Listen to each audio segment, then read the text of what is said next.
Hi అండి. నేను ఇవాళ బ్యాంబినో తో క్యారెట్ కీర్ చేద్దాం అనుకుంటున్నాను.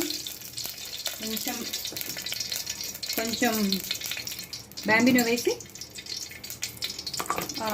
క్యారెట్ కీర్ చేద్దామని వినాయకుడికి. సో ఫస్ట్ డ్రై ఫ్రూట్స్ వేయించి పెట్టేసుకుందామండి. జీడిపప్పులు, బాదం పప్పులు,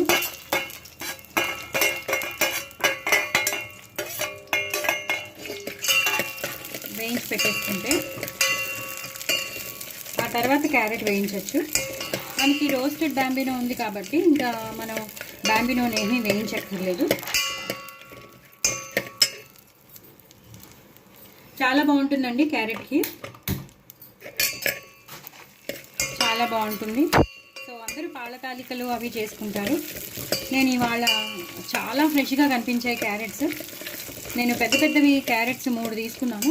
దాంతో తురుముకున్నాను. నేను మిక్సీ చేయలేదు. మిక్సీ చేయకుండా తురుముకున్నది. అలా సన్నగా పొడుగ్గా వస్తే బాగుంటుంది కదండి.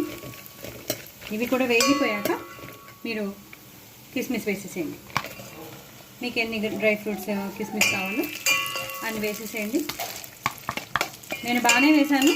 ఒక 2 గుప్పిళ్ళు వేసినట్టున్నాను. సో 3 వేగుతూ ఉంటాయి బాగా. నెయ్యి బాగానే పడుతుందండి. మంచిగా వేసుకోండి నెయ్యి.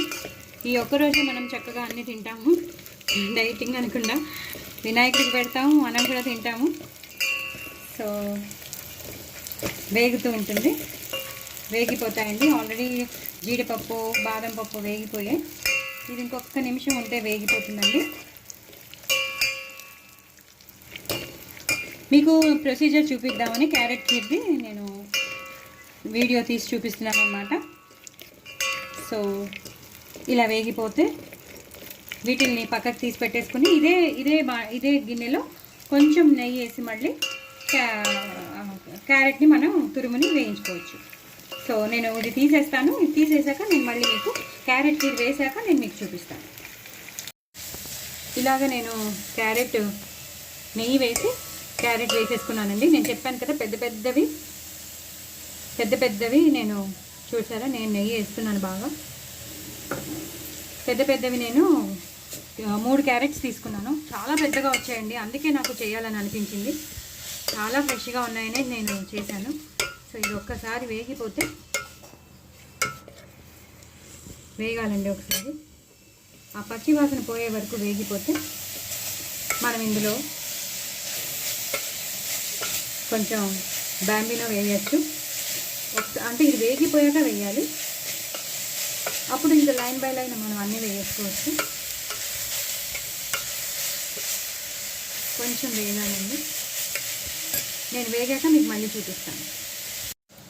క్యారెట్ బాగా మగ్గిపోయిందండి. నేతిలో బాగా మగ్గిపోయింది. ఎక్కువ నెయ్యి వేసాను నేను. అలాగే రోస్టెడ్ బ్యాంబినో అది కూడా కొంచెం వేసేసుకుంటాను. ఈ 2 కలిపి ఒకసారి ఇలా, ఎందుకంటే రోస్టెడే కాబట్టి ఎక్కువ వేగవలసిన అవసరం లేదు. జస్ట్ ఈ 2 బాగా మింగిల్ అయిపోయేటట్టు. అలాగే సగ్గుబియ్యం నానబెట్టి పెట్టుకున్నానండి.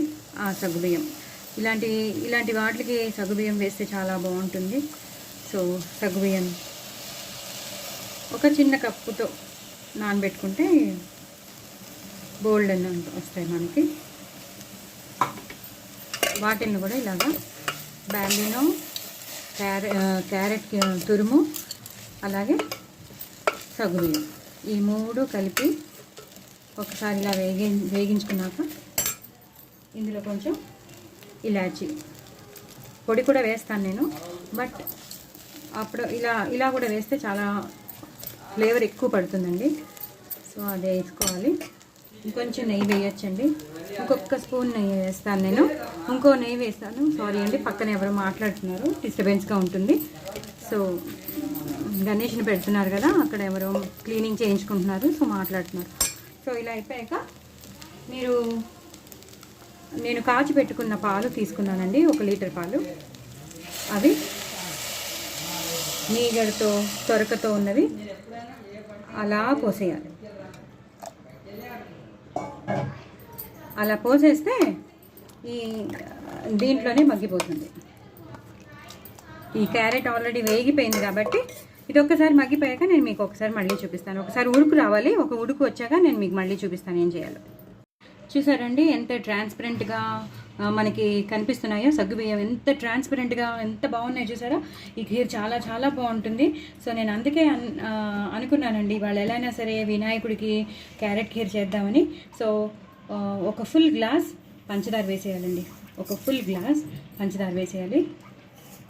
సరిపోతుందా అంటే సరిపోతుందనే చెప్తానండి, ఎందుకంటే నేను దీంట్లో మిల్క్ మేడ్ కూడా వేస్తున్నాను. ఎప్పుడైతే మనం మిల్క్ మేడ్ వేస్తామో చాలా చిక్కగా పడుతుంది, ప్లస్ దాంట్లో చాలా షుగర్ ఉంటుంది. సో ఇది ఒక 1 గ్లాస్ ఫుల్ వేసేసాను కాబట్టి అది కూడా వేస్తాను కాబట్టి మనకి షుగర్ సరిపోతుంది. ఈ ఖీర్కి ఎంత షుగర్ పడాలో అంత పడిపోతుంది అనమాట. సో ఇప్పుడు ఒక మరుగు వచ్చేస్తుంది. కొంచెం నేను మళ్ళీ నెయ్యి వేసుకుంటాను.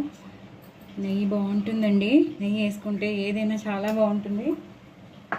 ఒక మరుగు వచ్చేస్తుంది. ఇప్పుడు నేను తయారు చేసి పెట్టుకున్నా, మీకు ఒకటి మర్చిపోయాను చెప్పడం. నేను ఎప్పుడు ఇలాచీ పౌడర్ వేద్దామంటే నేను ఇందాక చెప్పాను కదా, నేను ఇలాచీ పౌడర్ వేయాలంటే నేను ఇలా ఉట్టి ఇలాచీ పౌడర్ వేయనండి. దాంట్లో కొంచెం షుగర్, జీడిపప్పు, బాదం ఇవన్నీ కలిపేసి నేను వేస్తానన్నమాట. చాలా చాలా టేస్టీగా ఉంటుంది ఇది. వెంటనే కలిపేయండి, లేదా పాలల్లో అయినా చేసుకోవచ్చు. నేను ఇప్పుడు పాలల్లోనే కలుపుతాను ఒక్క నిమిషం, సో దట్ ఉండలు కట్టేదనమాట. ఎందుకంటే అందులో జీడిపప్పులు, బాదం పప్పు వేసాం కదా. సో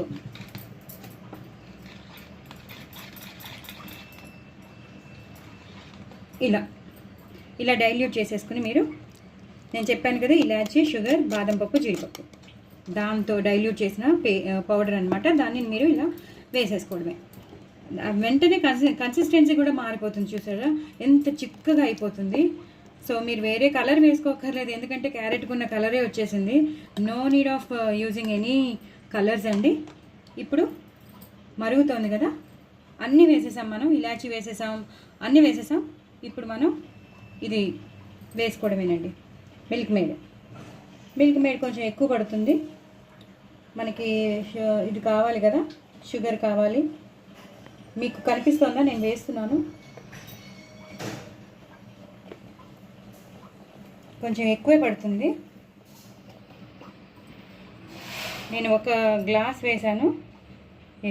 ఇది చాలా షుగర్ ఉంటుందండి. మనకి కనిపించడానికి ఇంత చిన్నగా పడుతుందని అనిపిస్తుంది, కానీ చాలా షుగర్ ఉంటుంది ఇది. నేను వేస్తూనే ఉన్నాను. నేను ఇది వేసిన, నేను అనుకోవడం ఇది నేను 3 to 4 స్పూన్స్ వేసేసానండి. అదిగో చాలా పట్టిందండి.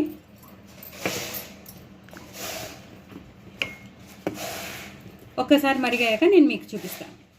ఇదిగోనండి, మీకు మళ్ళీ చూపించాలని నేను వేస్తున్నాను.